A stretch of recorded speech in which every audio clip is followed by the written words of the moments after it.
couple of weeks ago we started to look at a few words that are commonly thrown around in our days, but whose meaning is not according to the way the church sees those meanings.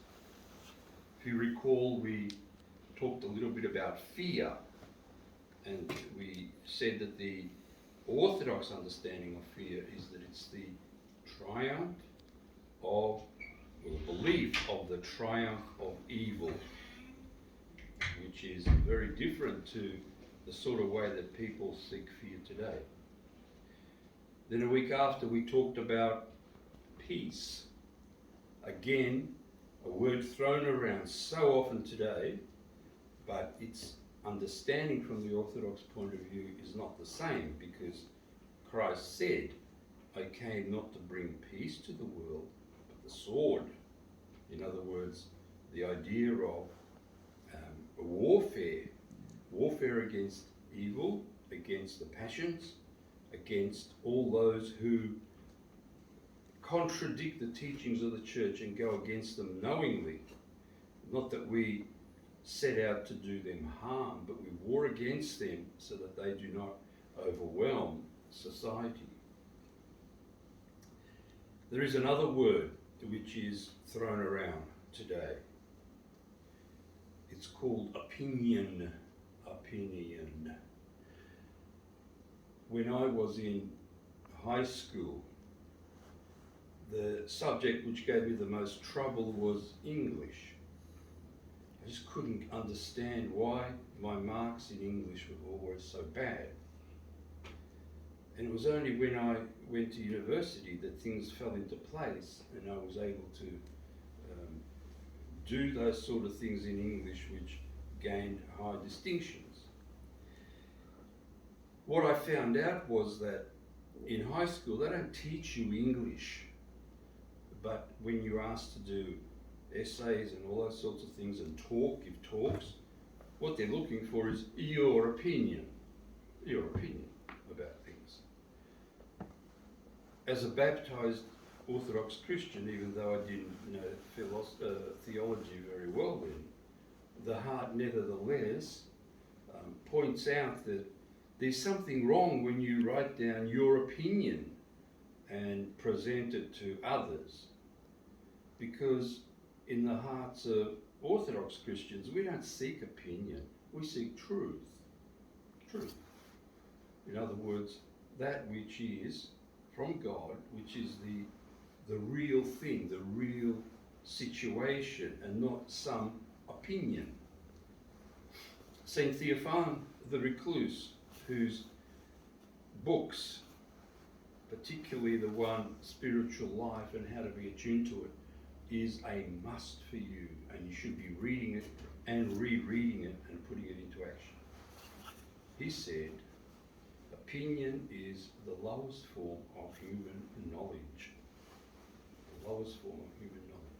So what they were teaching us in high school was the lowest form of human knowledge. That's why they say my opinion is as good as your opinion, because both of them are on such a low level that it doesn't matter. None of them reflect truth. And if there is an element of truth in it, it's very deceptive because it's dressed up with a lot of other lies and deceptions. The church never entertained opinion for the first millennium of Christianity. However, watershed year 1054 created the entry of opinion into the church, particularly when one jurisdiction, and there was 5 jurisdictions, there was Constantinople, Antioch, Rome, Jerusalem, and Alexandria. They were all Orthodox Christian jurisdictions, all of one mind, one heart, one theology, one spiritual life, one practice, etc. One of them, Rome, started to introduce opinion. Instead of taking that which was given to them by the church, they started to have opinions. Right now we can count some 50 of them which are promoted by that same group, at least 50, which we call heresies, which are lies and which stop people from acquiring the providence of salvation to which they have a right to. That's their right, that Christ came and gave us that. He didn't give us things to adhere to opinion, but to adhere to truth. When Christ stood before Pilate, and Pilate questioned him, and Christ said to him about truth, Pilate said, "What is truth?" But his heart could see that there was the truth right in front of him, because Christ was innocent of the charges that the Sanhedrin brought upon him. And he walked out and never stayed to hear it. His wife, of course, did, Claudia, and she became a missionary saint, I think, and a martyr in the first century of Christianity. Pilate came to a very bad end, losing all his titles and all his living ways, his assets, etc. So this opinion came into the world, into the church, particularly when Rome decided to become the leading authority about church matters, which it had no right to do, because all bishops of the church, no matter what title they hold, whether they're a patriarch or a metropolitan or an archbishop or a bishop or whatever they are equal. They are equal. And if they hold a particular title, like metropolitan, which means metropolitan, like city, it means that their jurisdiction is over the city. But they have no authority to push another bishop around and coerce him to be under him. As long as all these bishops that we have apostolic succession, and we do know that they do, and as long as they adhere to the church principles, the precepts and the dogmas, they are fully Orthodox. And next week we're going to talk about another form of word that gets thrown around based on canons. That's for next time.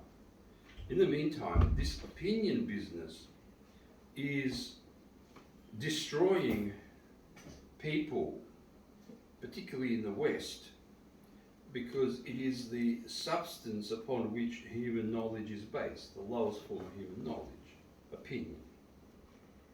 Rome started off with many things like totally trashing the creed which we have. You know, I believe in one God, the Father Almighty. And when it came to the Holy Spirit, instead of saying the Holy Spirit proceeds from the Father, which Christ says twice or more in the Gospels, and which the Church has always held, they have added, and from the Son. Holy Spirit proceeds from the Son, which is dogmatically not right. If you want to know about that, you need to study it up, because it can be a complex issue.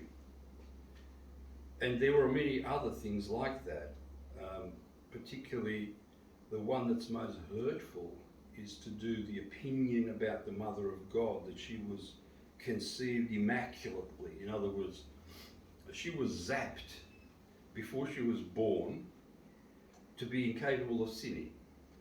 In other words, her free will is trashed.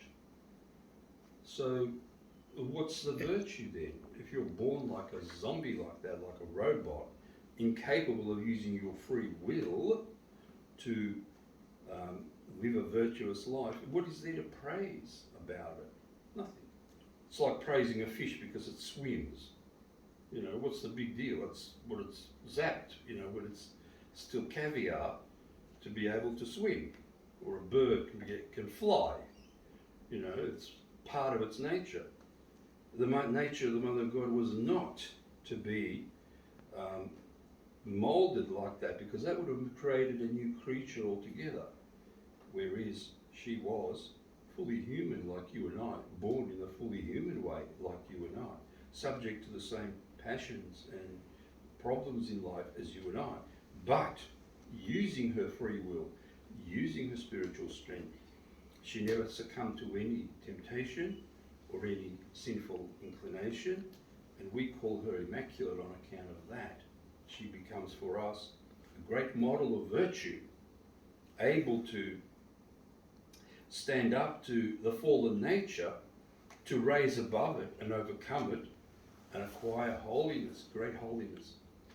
The first person ever since Adam to do that, and to this day she's never been equalled in her virtuous life. Nobody has ever equalled her in that sort of virtue to avoid all sin. Therefore she is glorified, and we even call her Queen of Heaven and Earth on account of that, because of her Christ-likeness and her great life. Unfortunately, when you attach to her this idea that she was somehow zapped before birth, you trash that virtue. You leave nothing then. And yet, there's great praise from Western Christians upon that, which doesn't make sense at all. What are you praising? That she was magically, made like that? No, God does not do magical things like that, nor